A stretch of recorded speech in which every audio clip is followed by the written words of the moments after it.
आज आपण गाव किनी तालुका हातकणंगले जिल्हा कोल्हापूर राजेंद्र पाटील साहेब किनी प्रगतशील शेतकरी साहेब आहेत. त्यांच्या ऊस पिकामध्ये आहे आज हजर आहे.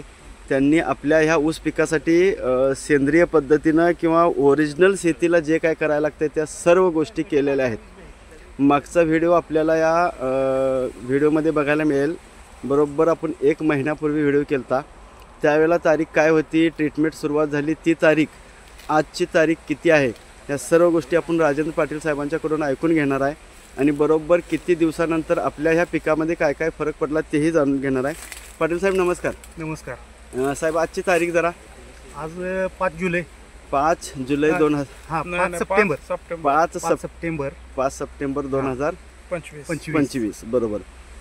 आपली मागं ज्या वेळेला प्लॉटला व्हिजिट झाली ती तारीख होती 1 ऑगस्ट बरोबर. 5 ऑगस्ट 1 ऑगस्टला व्हिजिट झाली. व्हिजिट झाली 5 ऑगस्टला आळवणी केली. 5 ऑगस्टला तुम्ही आळवणी केली. 1 ऑगस्टचा व्हिडिओ आपल्याकडे आहे. त्यावेळेला मला वाटतं काय तर 8, 10, 11 अशा वेगवेगळ्या ऊसाची कांड्या होत्या. आत्ता कांड्या काय झाल्या जरा लोखंडे साहेब मोजता की बघा जरा.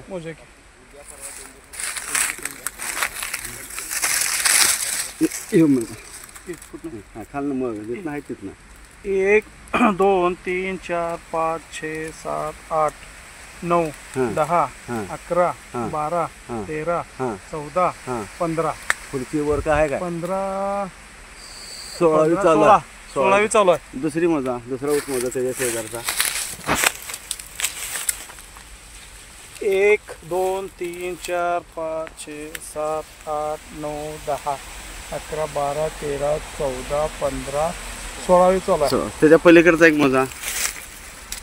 1 2 3 4 5 6 7 8 9 10 11 12 13 14 14वी चालू आहे. 14 म्हणजे 14 ते 16 कांड्या तयार आहेत झालेल्या आहेत.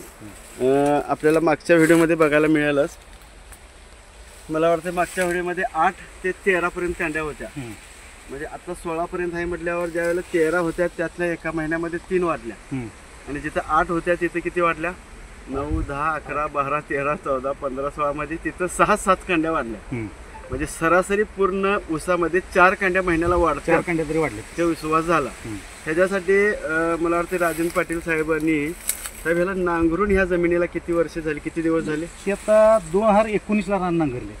त्यानंतर 4 पिकं गेली, लावण, फोडवं, निडवं, चिडवं असं 4 गेली. त्यानंतर जे फोडवं उगवून आलं होतं बरोबर, त्याच्यावर औषध मारून ते फोडवं मारलं बरोबर. आणि हाय त्यात सरीत परत सोयाबीन केलं. बरोबर. सोयाबीन खाली जरा पाणी साठते म्हणून तिथं भात केला. बरोबर.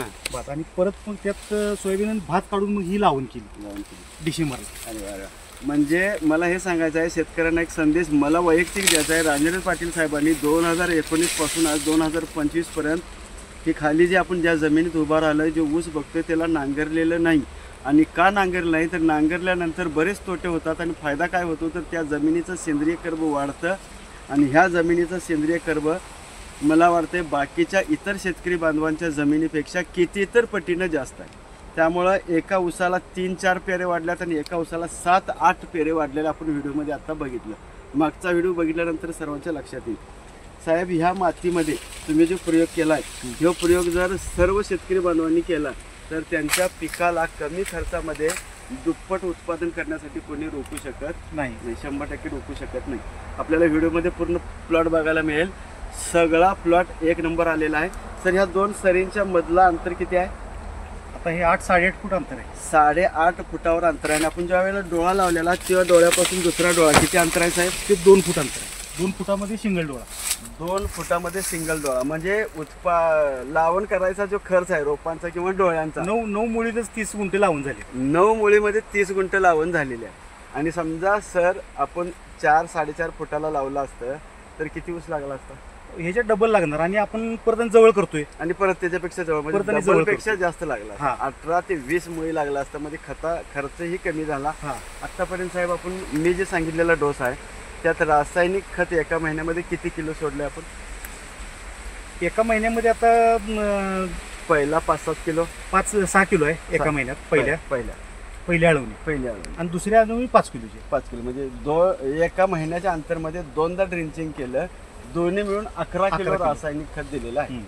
तर मी आणि सुपर ॲग्रो आपलं 1.5 लिटर सुरुवातीला सुरुवातीला आणि 1.5 नंतर 250 मिली असं गेलं. 250 मिली फक्त सुरुवातीला 1.5 लिटर नंतर 250 मिली. 250 मिली मी सांगितलेले ट्रीटमेंट आणि सुपर ॲग्रो बुस्टरमधून झालेला हा बदल तुम्ही समाधानी आहे का? आहे की. तुम्ही इतर शेतकऱ्यांना काय सल्ला देणार? तुमची शेती करण्याची पद्धत आणि असा आता हे आपल्याला थोडं सेंद्रियमध्ये गेलंच पाहिजे. निव्वळ रासायनिकनं काय व्हायलंय, आता उत्पादन आपलं घटालंय.